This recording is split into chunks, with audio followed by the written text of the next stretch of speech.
Leeton, in New South Wales, Australia. A small and rural town with a population of around 10,000 people. In 2015, it was home to 26-year-old Stephanie Scott and her fiancé, Aaron. The pair had met as children, playing sports together where they grew up. They had remained good friends until Aaron's 21st birthday party, where things blossomed into a romantic relationship. Stephanie, affectionately nicknamed Button Nose by her family, was described as warm and intelligent with a huge smile. She had very much taken after her dad in terms of a career. Her father Robert was a teacher, and Stephanie caught the same bug, teaching English and drama at Leeton High School. She poured so much time into her students and took a lot of pride in her lessons, having a huge amount of respect from her colleagues also. April 11th, 2015 would be hers and Aaron's wedding day, and ever the perfectionist, Stephanie had put months into every little detail, telling people it was going to come together just perfectly. She had just had her bachelorette party.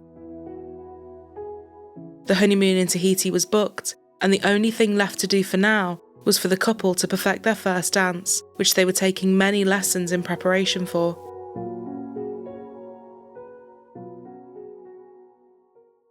The first weekend of April meant that the big day was now just days away, and Aaron asked if Stephanie wanted to join him out of town for a party, but she said she would leave it, having a couple of more bits left to sort out. One of these things was getting a final plan in place for her students while she was away on her honeymoon. April 5th, 2015 was Easter Sunday, and at about 11 a.m, Stephanie headed into her school to drop off the handover for the substitute teacher. Stephanie parked her car outside and then walked to meet a colleague that lived near the school. They both went together to unlock the gate, with Stephanie locking it after her and keeping hold of the keys as she headed for the English teacher's staff room.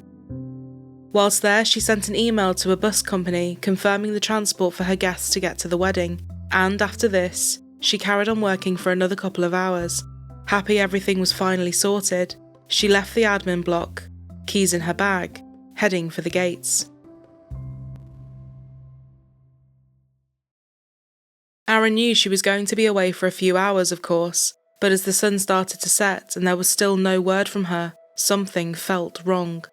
He had been texting her the previous evening and in the morning, getting prompt replies, but since the middle of the afternoon, he had heard nothing back. He got home at around 7:20 p.m, but there was still no sign of her, and her car wasn't outside either. Aaron tried to put his panic aside, hoping maybe the stress of the wedding and leaving her students for so long meant she just needed a little space, but to be completely silent like this was just not like her. Although planning a wedding is stressful to say the least, Stephanie had by all accounts very much enjoyed the process, and in the previous days she had been telling all of her students about her dress and the wedding food. This wasn't someone that seemed nervous or overwhelmed, this was someone that was excited and ready for the big day. Aaron slept badly and woke up early, messaging her again, before he started calling her family. At 4:30 that afternoon, over 24 hours since anyone had heard from Stephanie, Aaron went to Leeton Police Station to report his fiancée missing. Police wondered that because her car was also missing, if she had left the school and got into an accident, possibly rolling into a ditch or a creek and getting stuck there. Helicopters were deployed to start searching the area, as officers on the ground went straight to her last known location, Leeton High School. Due to it being Easter Sunday, few people were in the school that day, which limited the witnesses, but also ruled out hundreds of people, actually making the police's job a lot easier. A check of the alarm inside Stephanie's classroom showed that she had disarmed it at 1:31 p.m. and rearmed it at 1:38 p.m, so they knew she was definitely around at that time. But after this, there was nothing really to note. They tried to use Find My iPhone, but it was turned off. There was also no activity on her bank accounts or social media since Saturday the 4th. By the 7th of April, appeals were now underway via social media, with one post being shared over 1,500 times in just a few hours. Local news stations were running the story, and hundreds in the small community were out searching. But given how out of character this was, and now being less than a week away from her wedding day, hope was quickly starting to fade. Her mother Marilyn said, I think, if we don't find her today, you can't let yourself think about it, but you do. 9 reporter Erin Willing is at Leeton High School tonight. Erin, why did police return to the school today? Pete, police did not only return here for much of the day, they are still in fact here at the school. Now they're using digital mapping technology to mark out the grounds of the school as well as the room where Stephanie would have been working the day that she vanished. One witness who was around Leeton High School on Easter Sunday said that at 2 p.m, she had heard some noises that sounded like things being moved or dragged across the ground. She remembered she saw Stephanie's car underneath a covered walkway, but of course didn't think anything of it. But she did also notice her car disappear. Another witness who worked in the school told detectives she had a strange conversation with one of the school's cleaners the following Monday morning. As the school was now buzzing with gossip, speculation and worry, the witness asked the cleaner if he had seen her before she disappeared. He said he hadn't. When they asked him if he thought Stephanie might have run away because of nerves about the wedding, she said he let out an odd and inappropriate giggle that left her with an uneasy feeling, and his face was covered in scratches. The cleaner was 24-year-old Vincent Stanford, and he had to be questioned. Detectives briefly spoke to Vincent, and he said he had popped into the school to take out the bins, despite not being scheduled, but he hadn't been there long as he had to go food shopping. He said he didn't see Stephanie while he was there and couldn't help them. But hey, good luck with your search, he said. While his vehicle had been picked up driving away from the school just after 3:30 p.m, which went with the times he said he was there, when officers called the store he claimed he went to, they said that due to the dates, they were actually closed. He would have no reason to lie about the store he had gone to, and as a result, Vincent was now a person of interest. Police went to interview him again, this time more thoroughly. He lived at his mother's house, and when they got there, she let them in. Vincent wasn't there at the time, but his mother gave police permission to walk through her home and take a look. It was here that they found a set of keys and a red and white lanyard. Keys that matched description of Stephanie Scott's. As they were bagging things up, Vincent returned in his car. They seized his vehicle right away and found some MDF boards in the back, with what appeared to be blood on them. Outside the front of the house they had spotted some tyre tracks, which didn't match his vehicle. They also found a used condom on the ground, the wrapper of which was inside his bedroom.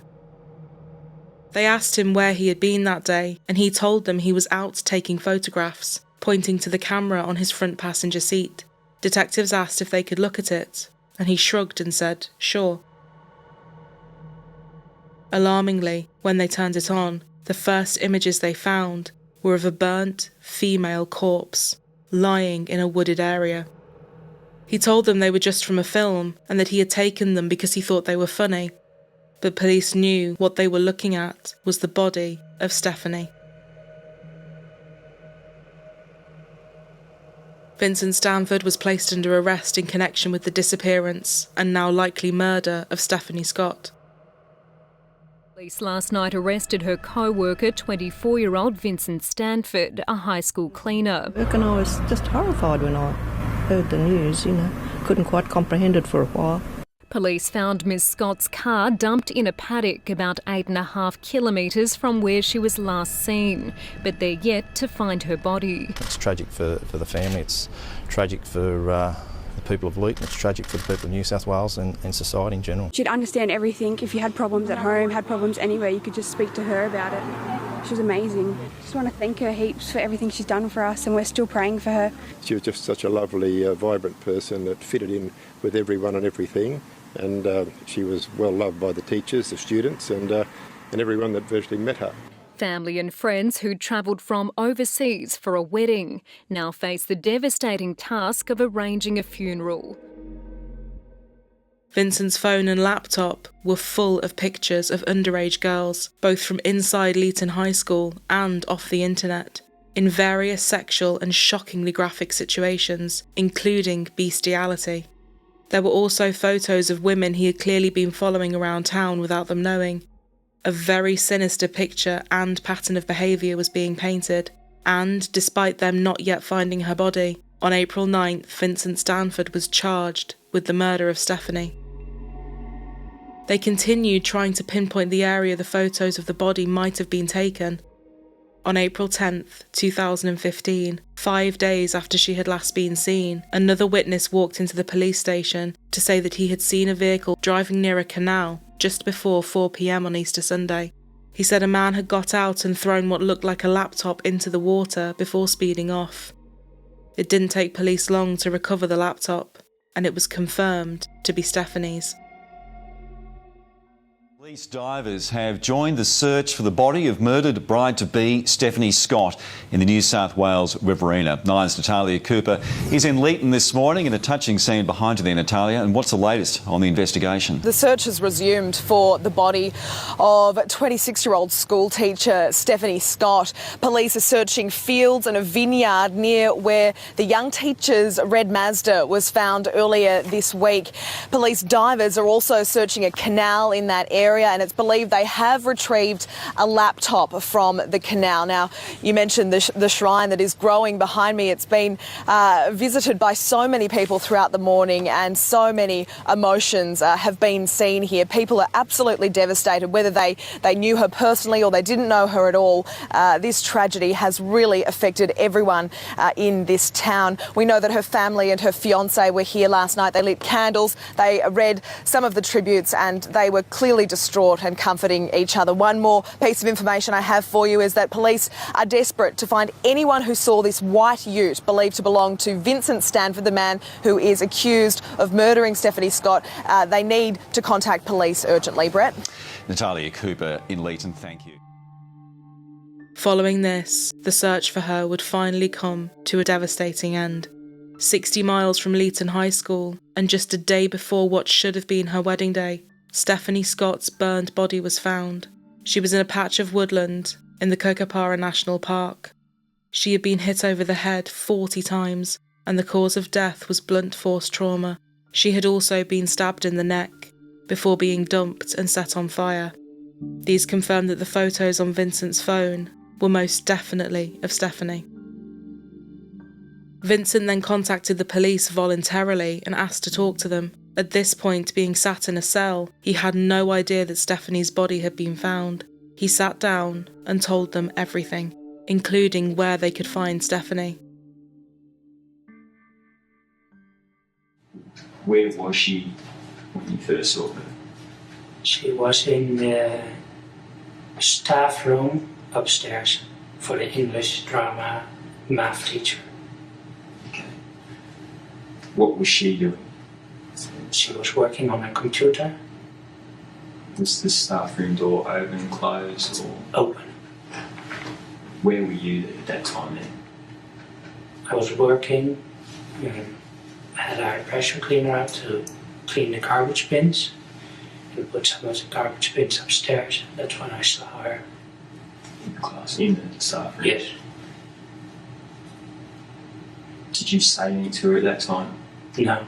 Did she say anything to you? No. Did she see you? I think so. What do you mean you think so? I walked by the door, so she probably knew I was there. He told them that the minute he saw her, he had a compulsion to kill her. He quickly went home to pick up what he referred to as a rape kit, which included handcuffs, Viagra, a knife, and cleaning products.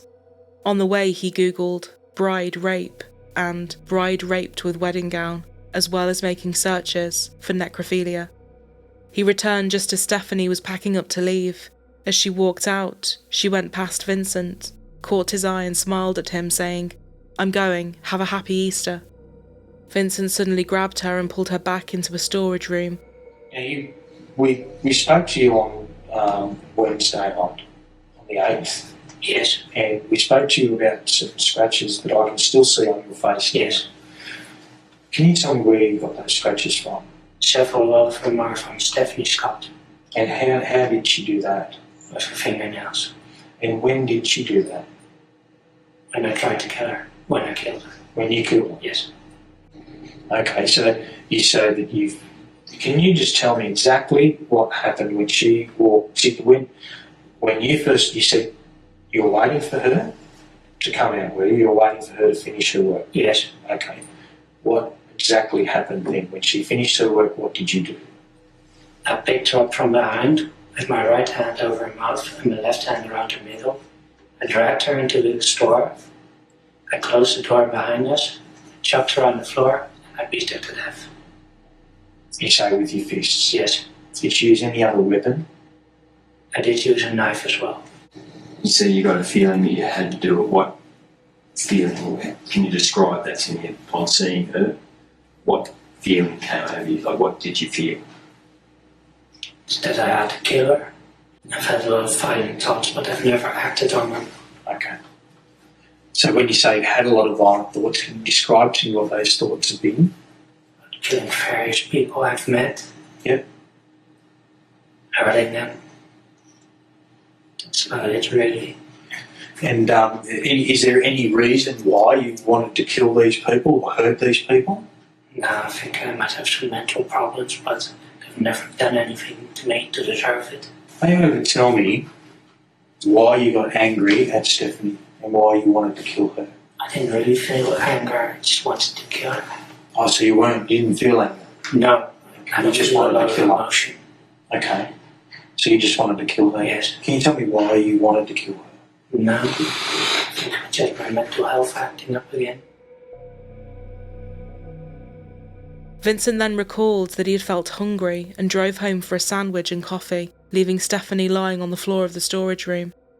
After finishing his food, he returned to the school, placed her body in the trunk of her own car, before going back in to clean. After this, he drove her Mazda to his house, leaving it parked outside while he talked to his mum and brother. In the early hours of what was now Easter Monday, Vincent drove Stephanie's car to Kokopara National Park. Okay, so when you've taken her out of the boot, did you take the clothes off her in the boot, or did you take clothes off her in the ground? On the ground. On the ground? Yeah. Okay. Now, obviously, she had, at this stage, there was a lot of blood, and did she have injuries to her face? Did you notice any swelling or...? Yeah, the right side of her face. Yep. It's quite... Up near her eye. Yep. And that's from when you punched her when she was on the ground? Okay. Then did you use match to light the fire, or did you use cigarettes? Put some petrol on a stick, and I lit a match on that. Yep. And I chucked the stick on there. Yep. And where did the match... What about the match? Where did you put it? I think it's still there, probably. Did you throw that in the fire or just drop it? No, I dropped it where the stick was. Okay. Is that far away from the body or...? No. No? No. So when you travelled, did you stay around long to watch your body burn? Or? No, I left straight away. You left straight away? Or? Yeah, it was well light. It took a second. Petrol starts fast, so... Yeah. Okay. On your camera, you had 2 photos of the deceased body. Yes. Are those photographs of Stephanie? Yes. Can you tell me why you took those photographs of Stephanie? No. Yeah. Why did you keep the bra? Like, you've disposed of everything else, why the bra? I honestly don't know. Don't know? Maybe I wanted a souvenir. Yep. Yeah. Something to remember it by? Probably, but I had no real reason to keep it. Why the bra though? Why not any other item? I think it was clean. Did you wash the bra? I chucked it in the washing once, yeah. At home or at school? At home. At home. Okay. What about her earrings, engagement ring? Don't know, I might have taken that off earlier. Earlier? Where did you take those off? Probably when I was at home with her. No. When I went and collected all her stuff at the high school. Would have been. Not her earrings though. But her engagement ring, you remember taking that? Yeah. Where did high school. Where did you put her engagement ring? Don't know. Chucked so much stuff out. Yep. So you got rid of that with her clothes, did you, or? I would have chucked it in a bin somewhere when I chucked everything else out, but... Okay. He had taken her engagement and graduation ring and sent these, along with Stephanie's driver's licence, to his identical twin brother Marcus, who was living in Adelaide. Marcus sold her rings at a jewellery store and destroyed her licence. So, did you sexually assault Stephanie? No. While she was alive? No. Or deceased? No. Although Vincent was still trying to deny any sexual assault took place, officers knew that this was not true, and Vincent would also face further charges of aggravated sexual assault. and inflicting actual bodily harm. Vincent Stanford had been born in Australia, but his family had moved to the Netherlands when he was just 3 years old, before moving back to New South Wales later on. He told police he had dreamed about killing someone as early as 7 years old, and had choked his teacher when he was 12. His classmates used to call him Psycho because of his violent outbursts. Vincent was made to attend what was called a behaviour school because of his unruly behaviour, limited social skills, limited friendships, and oppositional behaviour. He said he was never able to adapt to society, adding, "I would have to require emotions, I have almost none." He was later admitted to an adolescent psychiatric centre where he was diagnosed with autism and oppositional defiant disorder. After he was released, Vincent told police he wanted to go to university or join the army, but he was rejected by both. It was after this that he went on to get a series of jobs, before getting the job as the cleaner at Leeton High School. He had only been hired on a 5-week contract, but this had been extended. When he started to work in the school, he often lurked in the girls' toilets when students were on their lunch break. From delving deeper into his phone, detectives found that Vincent had stalked a 12-year-old girl in the school and 2 other women who worked in nearby shops before he killed Stephanie. They found almost 2,000 photos of the 12-year-old on his phone, and he had even written about her in a journal. He had followed her home several times and started taking notes of when she was out and who else was in her house. One of his entries read, "Home alone 1540, time enough to abduct." It is thought that his intended target was initially this young girl, and when this plan didn't happen, he went to the school, where he set his sights on Stephanie. Results from inside his vehicle came back and showed that the stains on the MDF boards were positive for Stephanie's DNA, and inside the Stanford home they found Stephanie's blood on a knife, on some lining to the inside of her own car, on some condom packets, and they also found her bra. As Vincent carried on with his progressively more disturbing interviews, the businesses in Leeton closed, along with the classes at Leeton High School being cancelled, so that the community could attend a public memorial and celebration of life for Stephanie. As a community, we feel quite helpless. There's not much we can do to make this any better for the families involved and the friends that are involved. It was lovely to be able to be part of such an amazing tribute. After joining in a moment's silence to honour Stephanie, residents released balloons, filling the sky with yellow. The release of the balloons was like letting go, letting her spirit now roam free in the sky.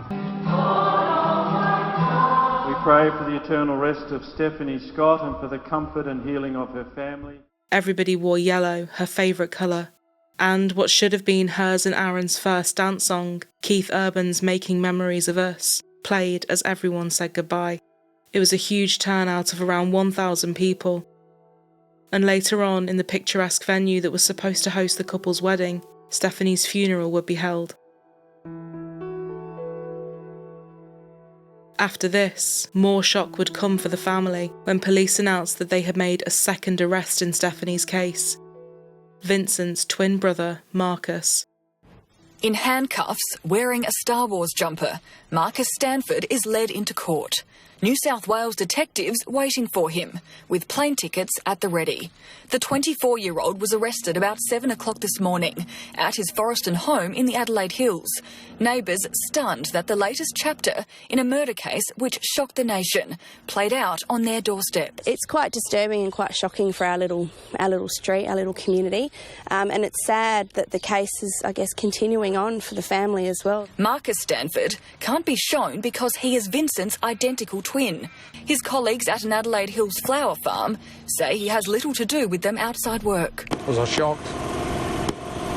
Not really. Marcus Stanford didn't have a lawyer. When the magistrate asked if there was any reason he shouldn't be taken to Leeton, he told the court, in his thick Dutch accent, that he'd never been there, so he wouldn't need to go back. But he'll be on a flight to Sydney, in custody, tomorrow morning. Despite his confessions, it actually wasn't clear how things would go in terms of a court case, as Vincent did not initially enter a plea. But based on all the evidence presented by the prosecution and police, it was ruled that the case was definitely capable of resulting in a conviction before a jury, and he was committed to stand trial.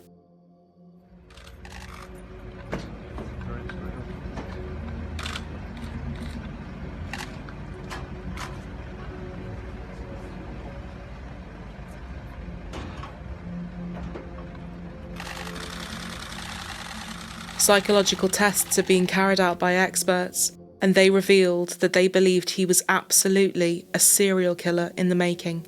He was void of emotion or empathy. He was remorseless and unbothered, often laughing and shrugging things off as he spoke.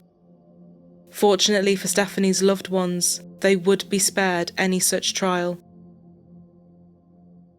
Breaking news this morning, a school cleaner has pleaded guilty to the rape and murder of teacher Stephanie Scott in regional New South Wales.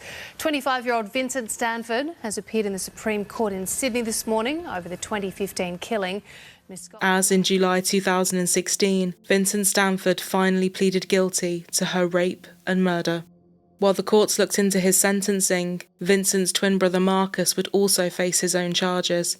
After he admitted to selling Stephanie's rings, destroying evidence and helping Vincent to cover things up, he was sentenced to 15 months in prison. However, I have determined that there is no practical purpose in allowing for a parole period at all in the sentence I will impose. Would you stand up, please, Mr. Stanford? For the offence of being an accessory after the fact to the murder of Stephanie Scott, you are convicted. You are sentenced to imprisonment for a fixed term of 1 year and 3 months. The sentence is to date from the 10th of June 2015 and will expire on the 9th of September 2016. Without your plea of guilty, it would have been a sentence of 1 year and 8 months. He was subsequently released in October 2016. Almost 60,000 people signed a petition calling for this to be appealed, describing his sentence as pathetic. But nonetheless, Marcus came out of prison and briefly went back to Leeton with his mother. It is unknown where he is now, after residents made it clear he wasn't welcome there. I just want to say sorry for what I've done, and for the hurt I caused the family. And, it's over for now. I hope I won't cause any more trouble. I did a really stupid thing and unfortunately I can't take it back. I don't want anything to do with him. I have no contact with him and I don't want any, he said.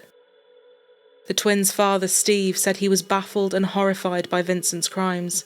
I don't want to call him, I don't want to sit down with him, I don't want anything to do with him. I don't know why he did it. I never asked why he did it, and to be honest, I don't want to know. The day before Stephanie would have turned 28 years old, Vincent Stanford was sentenced to life in prison for murder and 15 years for aggravated sexual assault. I am satisfied that this is a case of murder that clearly falls within the worst category. Mr. Stanford, would you stand up, please? For the aggravated sexual assault and the murder of Stephanie Claire Scott, you are convicted. Both of the sentence I impose will take effect from the 8th of April 2015. For the aggravated sexual assault, you are sentenced to imprisonment for 15 years. I decline to nominate a proportion of that sentence as a non-parole period, as there is no utility in doing so. For the murder of Stephanie Scott, you are sentenced to imprisonment for life. In court, Stephanie's mother, Marilyn, said Vincent was too pathetic and inept to make a life of his own, so he chose to take a life he had no right to. We will never know what she suffered, but to know that she suffered at all is too difficult to bear. We need to be able to fade from public view, to mourn our beautiful girl and work our way through our grief. We will not be answering any questions, participating in any interviews or any programs in the future. Tomorrow we begin to celebrate Stephanie's too short, amazing life. This should be her 28th birthday, the second one we celebrate without her. We will be having a cup of tea and a mint slice biscuit at 3, so please join us. Thank you. Stephanie's family called for more stringent screening and assessments of employees working at schools, and they also settled a civil case privately with the New South Wales Education Department. Their lawyer said the primary reason for taking action was to ensure that the sort of risk that Stephanie Scott was exposed to is not repeated in the future, and that more stringent screening procedures are in place for employees who work at public institutions, such as schools. More tragedy would strike for the Scott family when, just over a year later, Stephanie's father Robert would lose his life in a freak accident when a tree fell on him, crushing him to death. He too would be laid to rest at the same place his daughter was. After the loss of Stephanie, Aaron moved to Europe to try and escape some of the pain associated with New South Wales. 5 years after losing her, he found love again and celebrated his engagement to Samantha. The Leeton Mayor said the loss of Stephanie is something the community will never forget, and there were even books written about her case.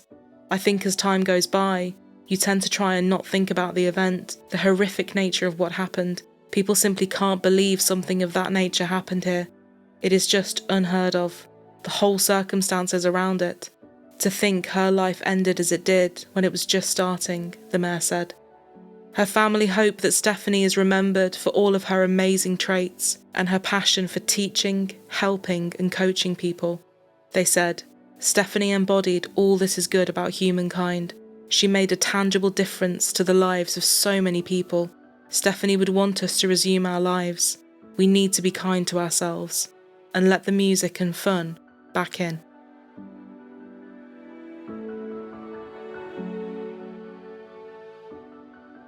We are so grateful to all of our viewers and all of our patrons, and we'd love you to consider joining our little community over on Patreon. It supports us as a channel and we couldn't be more appreciative of anyone that does so. It also gives you behind the scenes, extra episodes and early ad-free access.